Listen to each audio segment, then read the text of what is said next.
From Lagos, Nigeria, this is News Central. I am Adeshawa Josh. Our top stories tonight. Residents of Express residents express shock over the murder of female corps member allegedly beheaded by her boyfriend in Zamfara State. President Tinubu appoints Folashade Adekaiyaoja as first female Deputy Director General for the Department of State Service. More bodies recovered in South Africa gold mine in day 2 of rescue operations for trapped illegal miners. In business, Nigerian Electricity Regulatory Commission transfers oversight functions to 4 states to improve effectiveness in the sector. And in sports, the Confederation of African Football postpones the African Nations Championships for a second time.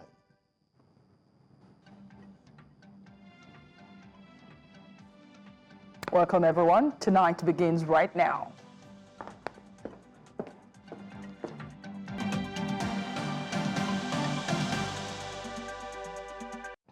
We begin tonight in Papalada community in Nasarawa State, where relatives and friends of Salome Adaidu are still reeling in shock over news of her beheading. 24-year-old Salome was decapitated, allegedly by Timileyin Ajayi, a man reported to be her boyfriend. Condolences have been pouring in on social media across the country for Salome, as her family demands justice and an update on the case from the police. News Central's Amadine Uyi has been covering the story and has the latest.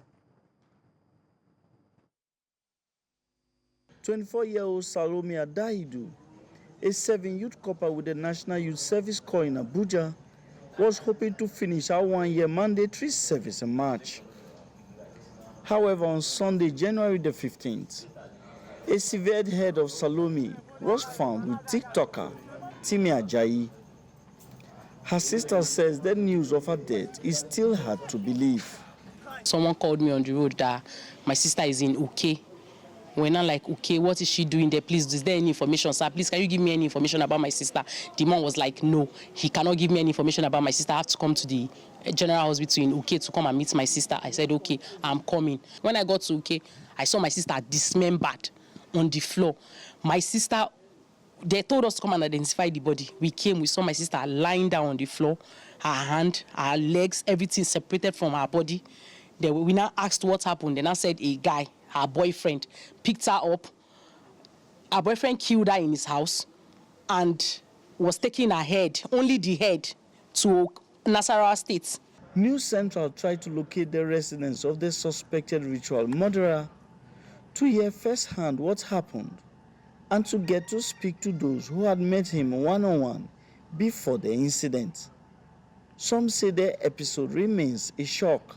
We got to see that there are some parts of human being in a sack, back, 7 back. The bones different, the flesh different, the head different. They cut it like 2 places here, divided it everywhere. So that was all right. We saw on Sunday here in Papalada. And right now, many people are scared. I never see a man with this guy. It's different girls every day. Sometimes when we sit down, I see they ask some bar people, say me them find girl for them. I hear them with my ear when we dey for bar. So you normally deal with girls. This is what I know. You normally deal with girls. I never see them with a man for my lifestyle. In the whole Papalana, the morale of people is down. People are mourning.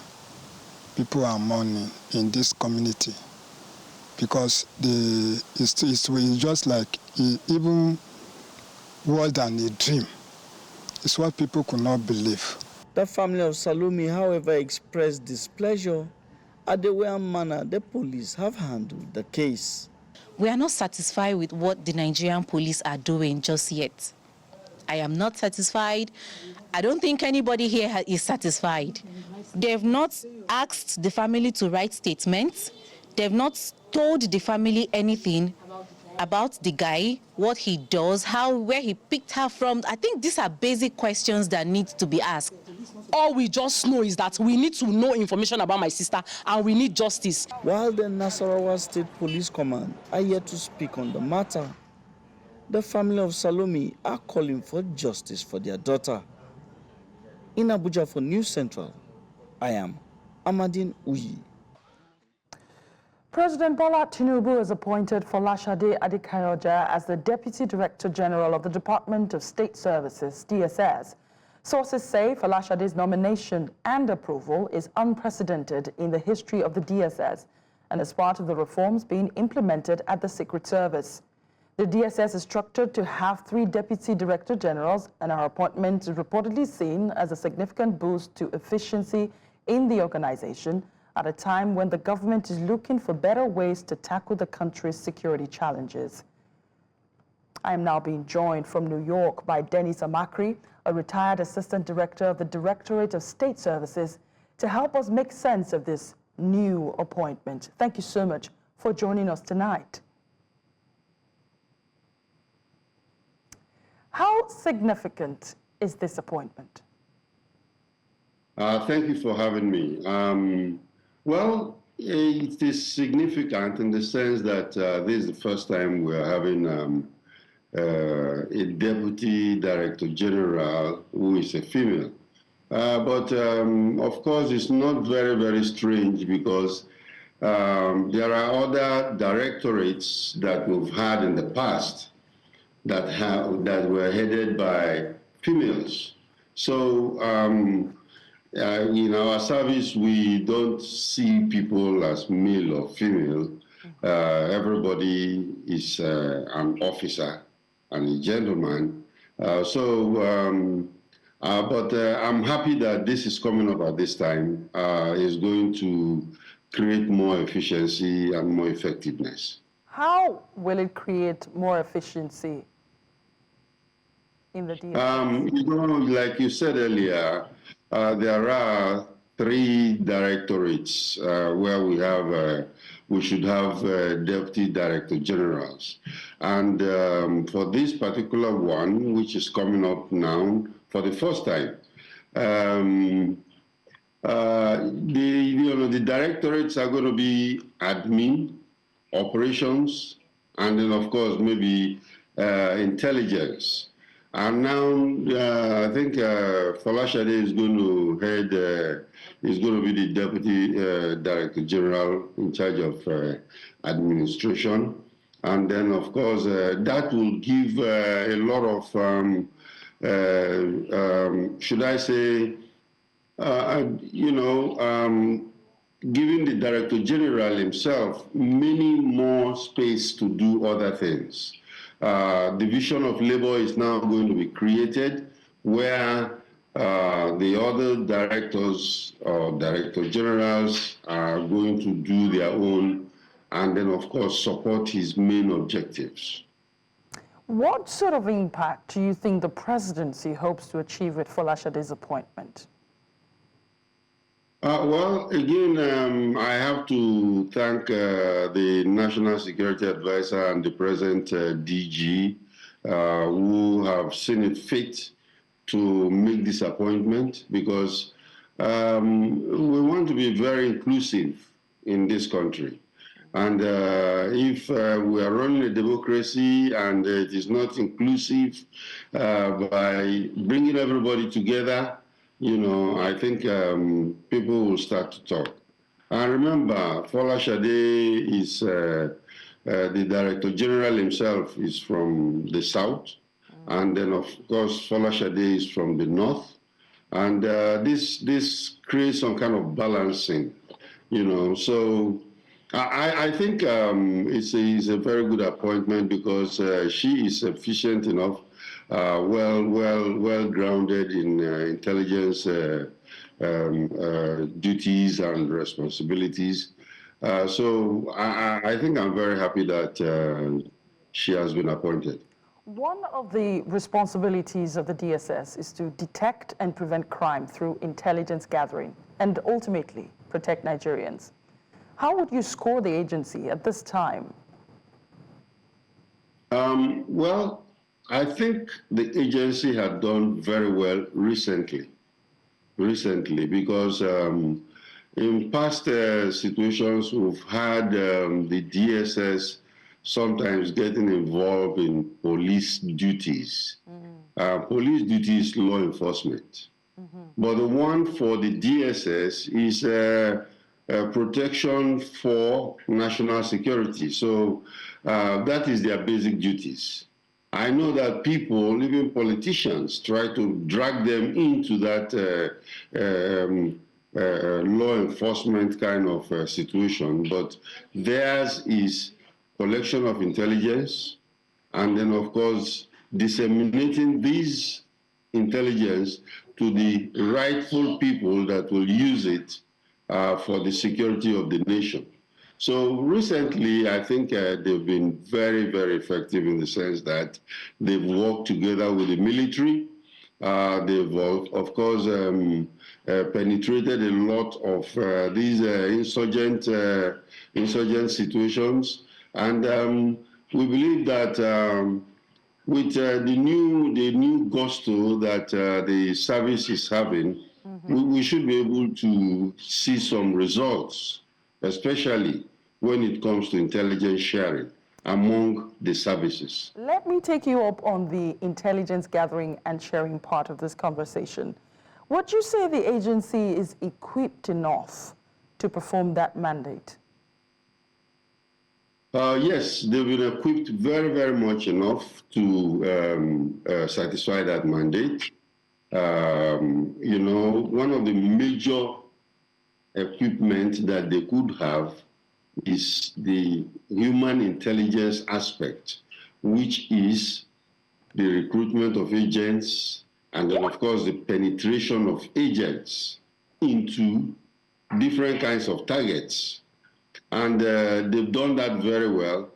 Right now, what remains to be done is to update their equipment, because right now, I remember when I was in the service, when we do surveillance and we have to either sit in cars or hang around somewhere to watch, sell newspapers and be watching a particular place to get intelligence or information.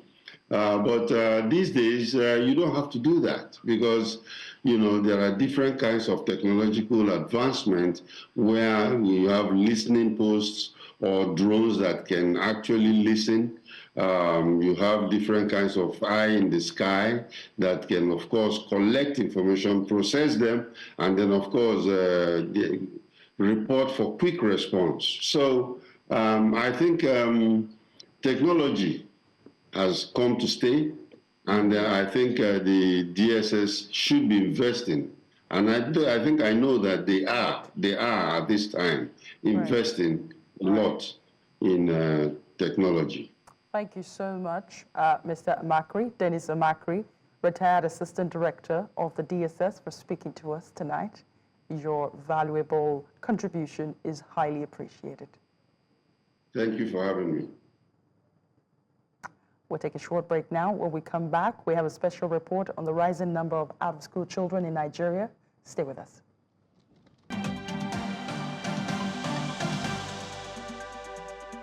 Welcome back. You're watching Tonight on News Central. I'm Adeshawa Josh.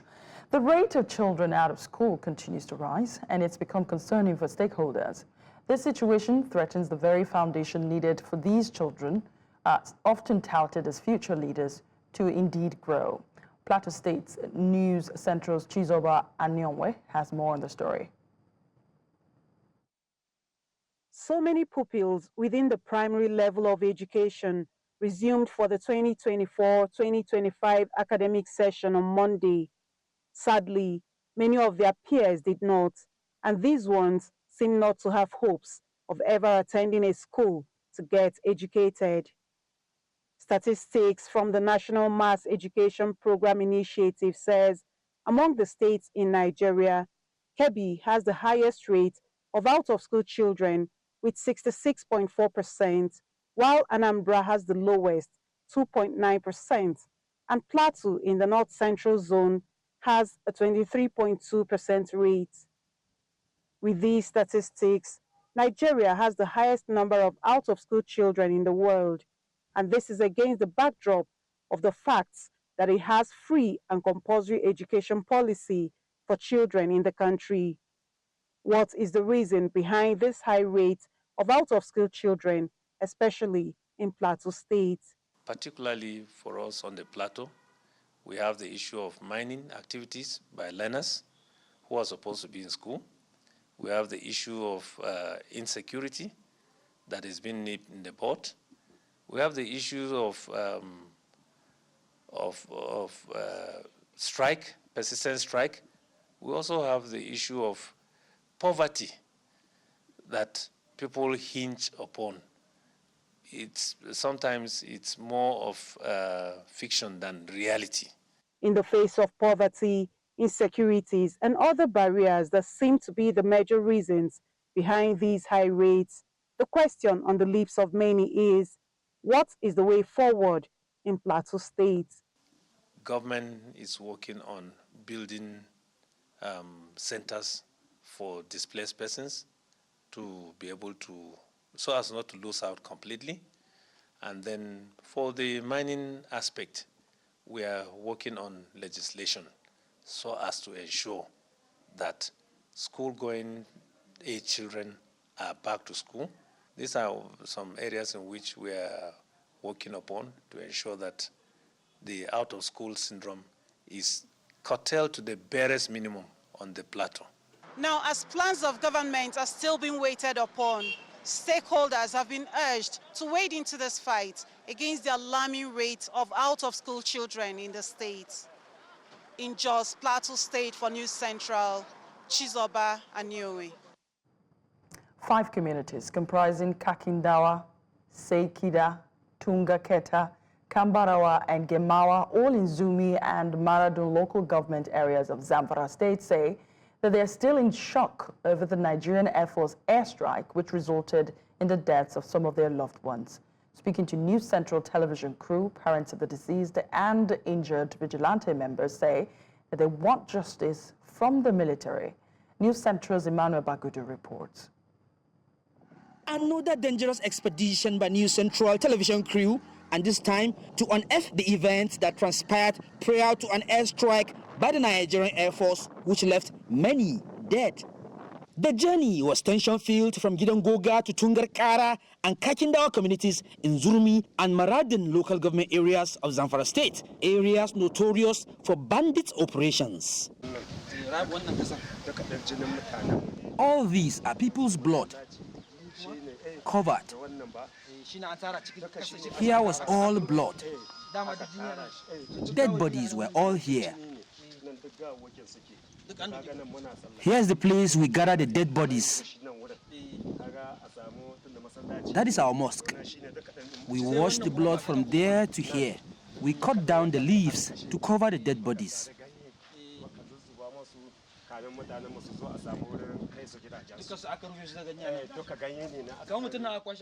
How many dead bodies were picked here? About 15 dead bodies.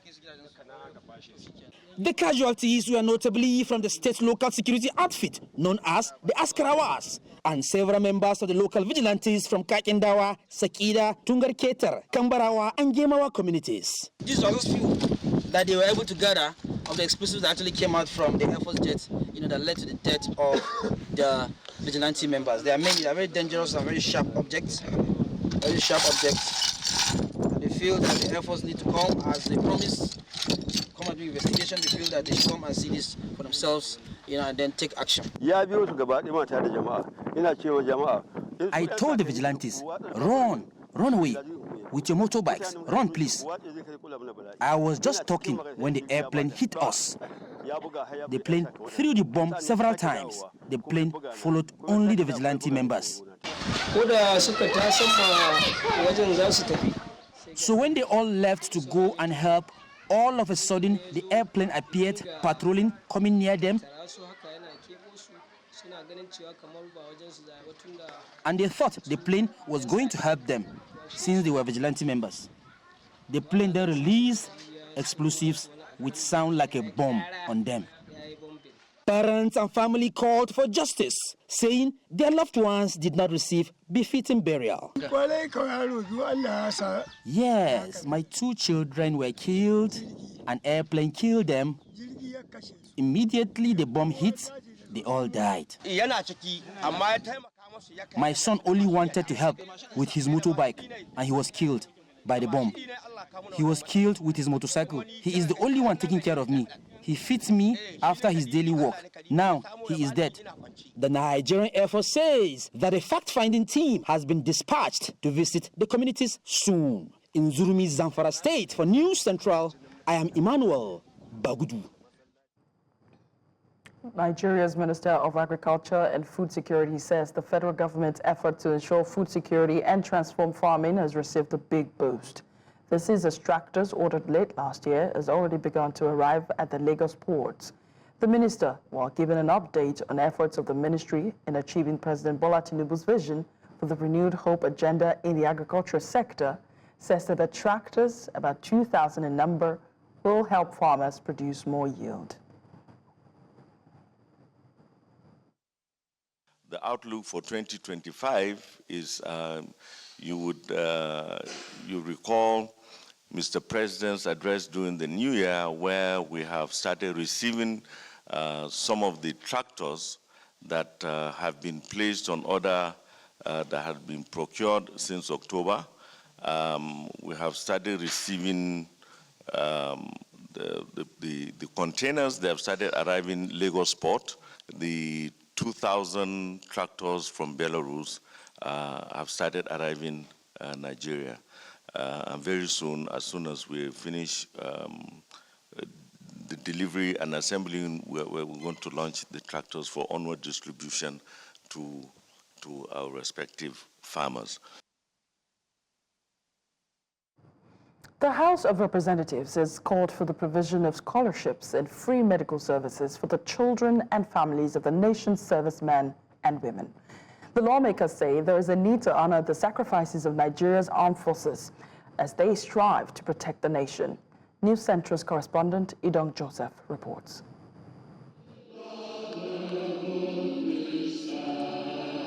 It is the first plenary session of the year 2025, following the Christmas and New Year festivities.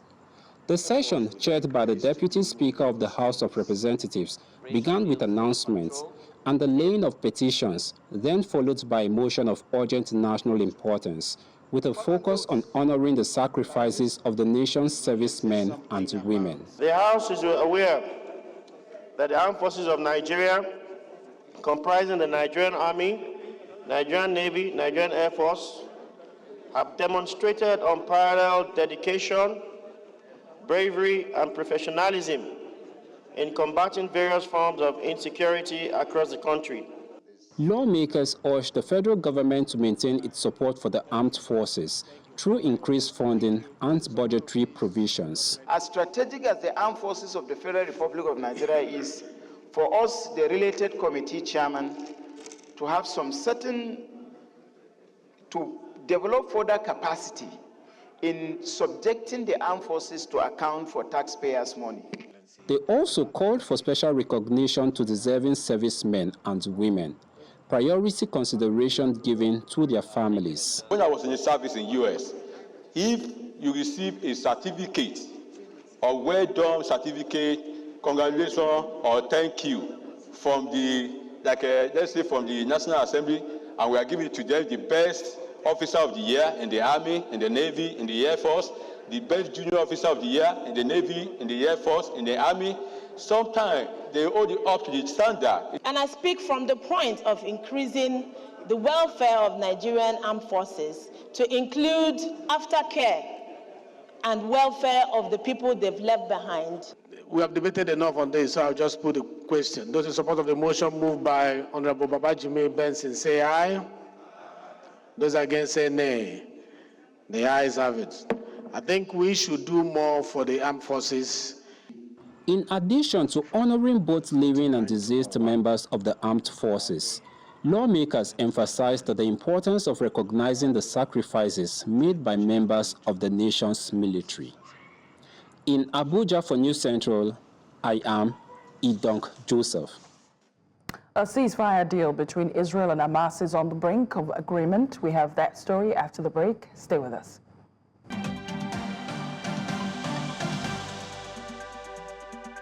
Welcome back. You're watching Tonight on News Central. A ceasefire deal between Israel and Hamas is on the brink of agreement. That's according to Foreign Secretary David Lammy. They said a deal to enable the rebuilding of Gaza with Israel, safe and secure, will allow the region to move forward in an atmosphere of peace, as MPs raised concerns on the safety of hostages held by Hamas.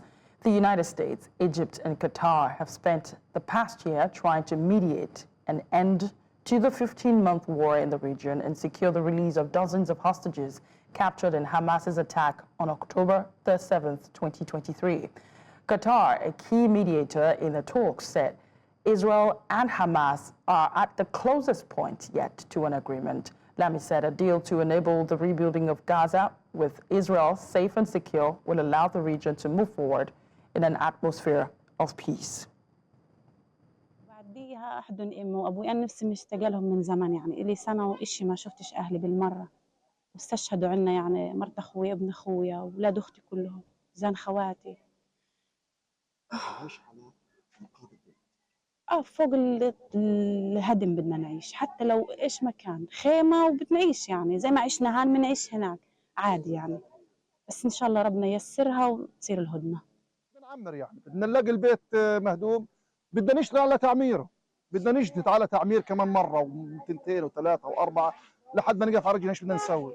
نأمل من الله إنها تقف الهدنة ونروح نشوف أحبابنا ونشوف بيتنا. لو ركان بدنا نروح على غزة، لو كم ركان بدنا نروح على غزة ونقعد في بيتنا، لو على خيمة نصلي ركعتين شكر لله إن بدنا نرجع اليوم تقف هدنة نرجع على بيوتنا على غزة.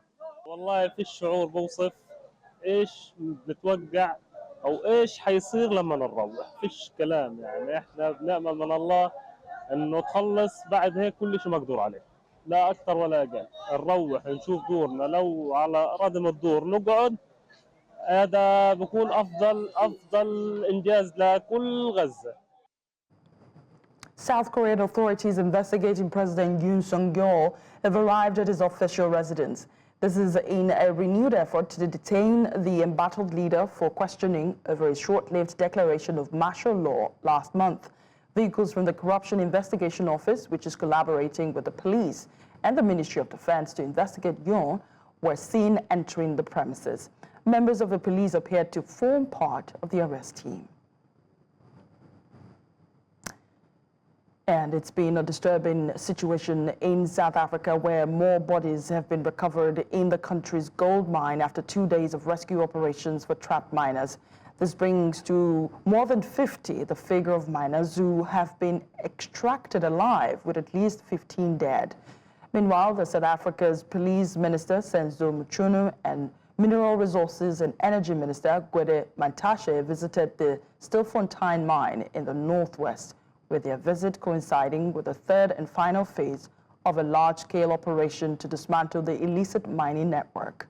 News Central's Southern African correspondent, Wangani Ziziba, reports. People will be accounted for those lives. People are dead.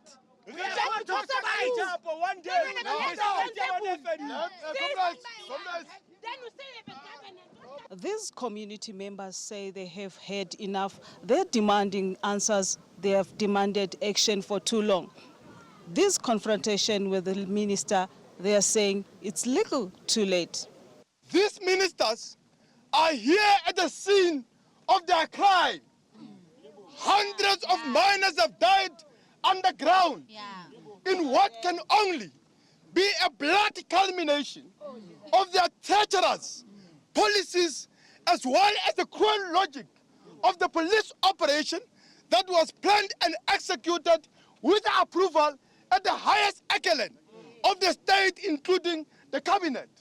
For the people of Stilfontein, today is more than just another meeting. It is a reckoning, a demand for accountability in the face of negligence, a plea for recognition of lives lost. The ministers were met with outrage and frustration, spilling over from those who have been bereaved. Just a few meters away, miners trapped underground cling to hope that is slowly eroded into despair. Trapped for months, those who emerge as shadows of their former selves, a stark reminder of the government's inaction. This operation is underway for 10 days from yesterday. Then after 10 days, we'll stop to assess. Now, any indicator or indication that it still has to go on, or there are still people who are underground, or whatever, we will take on board until we are more than reasonably satisfied that we've done everything reasonable to get everybody out. So far, more than 90 individuals have been rescued, while 43 bodies have been recovered. The scale of negligence is becoming undeniable. The wait may be over, but the fight has just begun for these community members. They are not getting answers they seek. In Stilfontein, for News Central, I am Wangani Sisiba. Bolan joins us live now from the rescue site and tells us about the visit of the government officials to the mine earlier today. Thank you so much. I know it's late in South Africa where you are right now, but can you tell us what the significance of the visit of government officials to the site earlier today has been?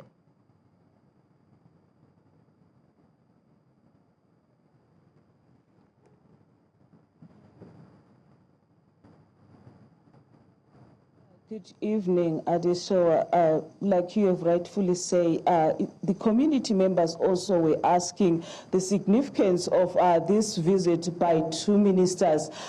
We know that in late November or early December, we saw the Minister of Police coming here in Stilfontein and speaking to the community members, and that did not go well with the community members. And since then, he has not visited, but another visit came in today. That did not go well again with the community members. Why? Because the community members are saying the government caused this death of these miners, because if they had rescued them earlier, we shouldn't be seeing these numbers that we are seeing now. The rescue mission actually ended at 10 p.m. today, starting at 6 p.m. We have been seeing that crane rolling down, getting the bodies and also rescuing those miners that are still alive. But as of 10 p.m., we have the numbers, 132 miners that were rescued alive, and also 60 bodies. And also another concern by the community members is the bodies that are being retrieved, and they are piling just behind the mine, because the northern west mortuaries are full.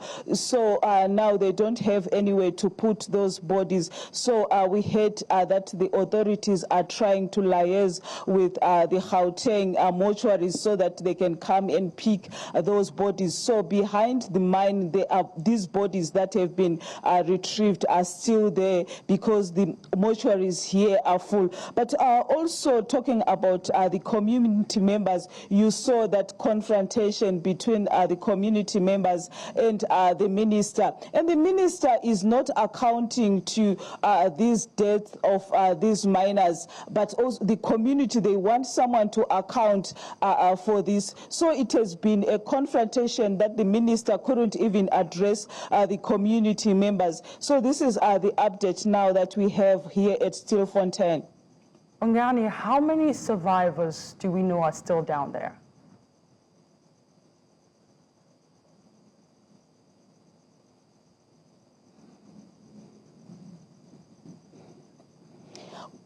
We don't know how many survivors are there, because yesterday I spoke to some community members. So let me just give you a little bit of background, what is happening. So the crane that is going down underground, there is two community members who volunteered to go down with that crane, because the rescue operators, they said they can't go down the mine. So I spoke to those community members yesterday, and they said they counted up to more than 300, 400 miners that are still down there and several bodies. But now the question also that the media asked after the Minister of Police said that this rescue mission is going to last just for 10 days, is that how will they know that all the miners have been rescued down there? Because there were allegations early this year that there are mine mafias that are controlling these miners down there. So how are we going to know that them also they have come out? So as for your question, we don't know how many miners that are down there, because like the minister also indicated that no one has been counting how many miners went down the mine. Well, Gani Ziziba, thank you so much for the update on this tragedy. We will keep an eye on this story on News Central. Thank you for covering this story very extensively. Thank you for coming on the program. Thank you. Tonight returns in just a moment. Do stay with us.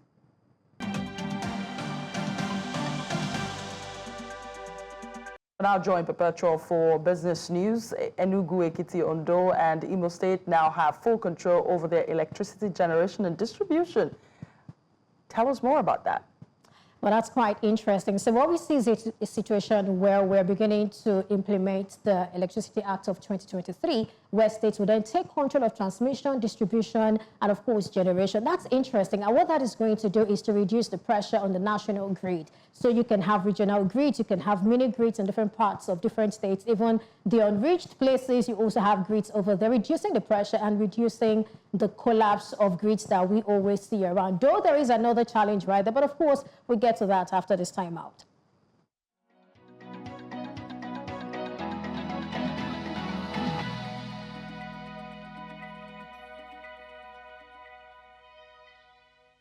Business news in association with Money Master PSB, the easy way to master your money.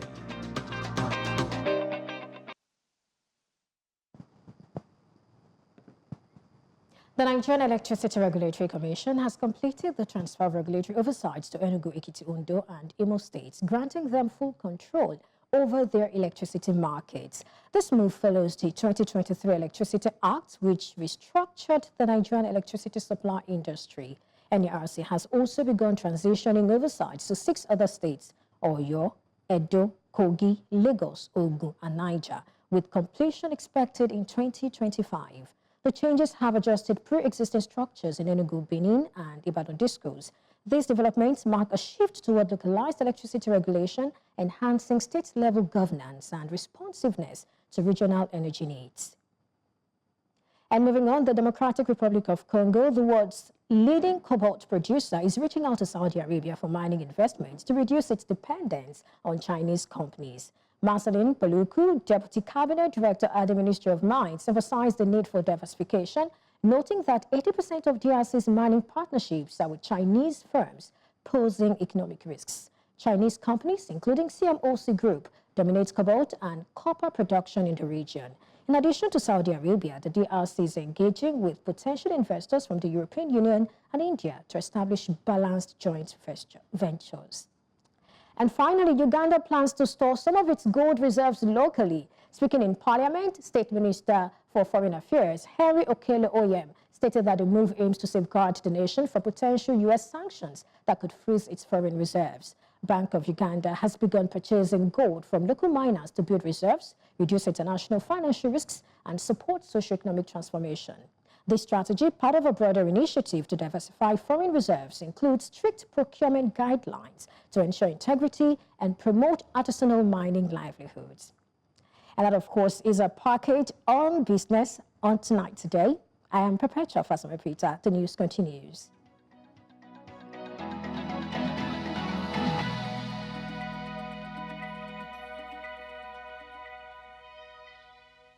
Business news in association with Money Master PSB, the easy way to master your money.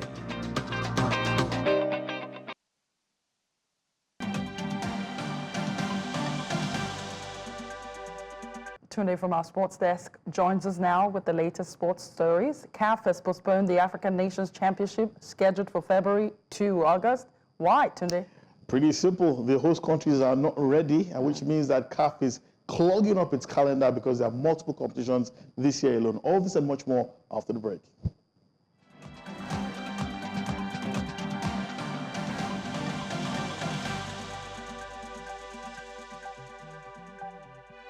Sports Update, brought to you by Corn Oil. Corn Oil, we go the extra mile.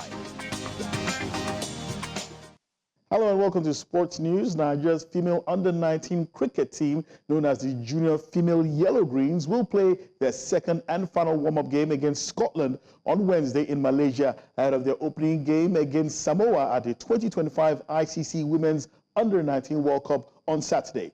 The game will be played at the Royal Sengalore Club, Kuala Lumpur, Malaysia at 7:30 a.m. Nigerian time. It comes 2 days after Nigeria narrowly lost to highly rated Pakistan in their first warm-up game.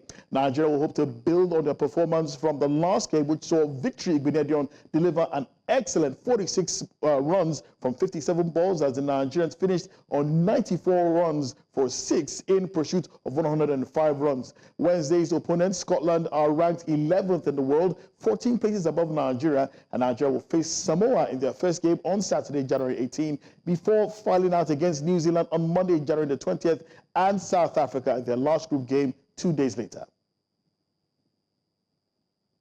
Meanwhile, the Confederation of African Football has confirmed the postponement of the 2024 Africa Nations Championships CHAN tournament that was scheduled for East Africa from February the 1st to the 28th. Now, in a statement released by the African body today, they cited unreadiness from the host nations, Kenya, Uganda, and Tanzania, for the abrupt postponement. Now, CAF President Patrice Motsepe praised the commitment of the 3 host nations and the progress they made building and upgrading stadiums. Meanwhile, the draw scheduled for Wednesday, January the 15th in Nairobi, Kenya, will proceed as planned. Nigeria and 18 other nations will be in the draw.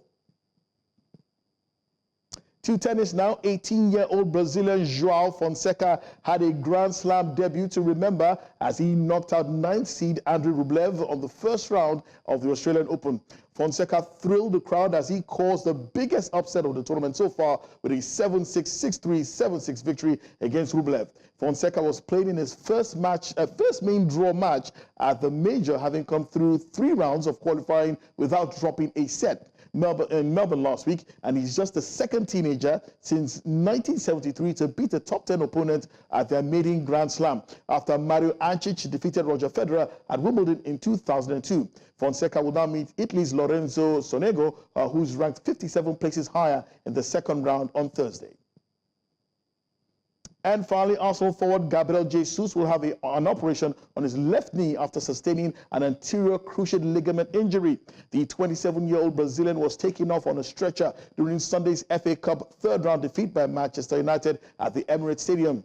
Jesus has made 27 appearances across all competitions this season, scoring 7 goals. He's the latest player to join a lengthening injury list at Arsenal, with England forward Bukayo Saka, Ben White, Takehiro Tomiyasu, Ethan Nwaneri, and Ricardo Calafiori also on the sidelines. The Gunners are reportedly looking to bring in another striker during this January transfer window. And that's all we have on sports tonight.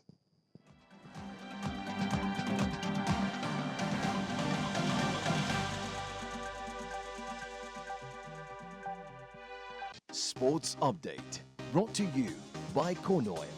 Corn Oil, we go the extra mile.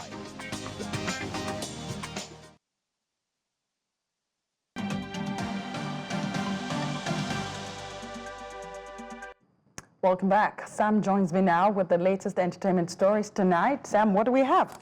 Well, amidst all Burna Boy's recent controversy, there's some exciting news. The African giant is set to headline his first international show in France this year. Now, this is big because it's for charity, and he's the only African star set to do it amongst other international stars around the world. You don't say. I'm serious. We're going to go on a quick break and come back and give you all the big details.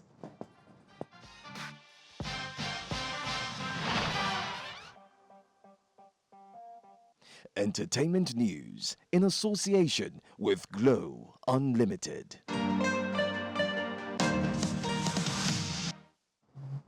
Now, in the ever-buzzing world of entertainment, Burna Boy is set to do a big thing. I mean, the African giant himself will be making his first international show, and this one is in support of children in hospitals in France. Now, this is major for a lot of us who like Burna Boy, and what makes it super special, he is the only African star set to do this, alongside a long list of international stars like Katy Perry, the incredible John Legend, J-Hope of the iconic K-pop group called BTS, and this is all happening at, I walked on my French, the Paris La Défense Arena. Now, this is Europe's largest indoor arena with a capacity of 40,000. Now, the Grammy-winning star is the only African to do this at the Gala des Pièces, of course, Jean charity concert, and it's to enhance pediatric care in hospitals throughout France. Well, I know. That sounds like some big stuff going down there. I'm just wishing I was one of the kids in that show. I would be so happy. I would be happy too. Now let's move from that one to the international scene. Now, we've all heard that Nathaniel Bassey will be performing at the breakfast inaugural service for Donald Trump. But there's some controversy with who is set to perform again, and this one's by Americans. Okay. Now, if you know Carrie Underwood, well, she's set to perform as the long list of musicians, set to do it. But Americans are not really liking this one. Now, here's the backstory, all right? She, of course, put out a post to honor and say, yes, she's honoring to accept performing at the show. But people are not liking this. Now, here's why. Now, people are even saying, oh, for someone who's an American Idol winner and a judge, that they expect more for her from supporting Trump, you know? Well, that's her personal choice, would you say? I would say so. But I would have loved that. I want to hear more about Nathaniel Bassey performing there. That's huge. I know. He's going to be ministering, of course, on the 20th, which is interesting for a lot of Nigerians. And we're looking forward to seeing how he blows the trumpet, because that is our favorite part. I know. But the comments against Carrie Underwood, you know how trolls do. Even on posts where there's nothing involved, they're still putting their piece, letting her know. Some people are saying, sad to see you're a Trumper. Another person says, don't ever call yourself an LGBTQ ally again, because of course you know what Trump stands for. But what are the Republican supporters saying? I'm sure they probably support her. Well, there's some people, of course, who say she's going to give a killer performance because she's incredible. Well, that's what we take on entertainment. That's all for now.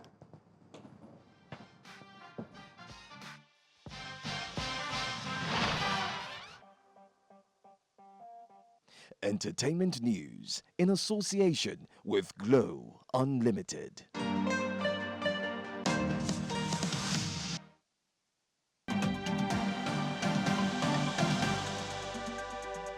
And that's the news tonight. Remember, you can watch News Central live on DSTV channel 422, Star Times channel 274, AVO TV, and YouTube. Thanks again for being a part of the bulletin tonight. I am Adeshawa Josh. I'll see you tomorrow. Hey.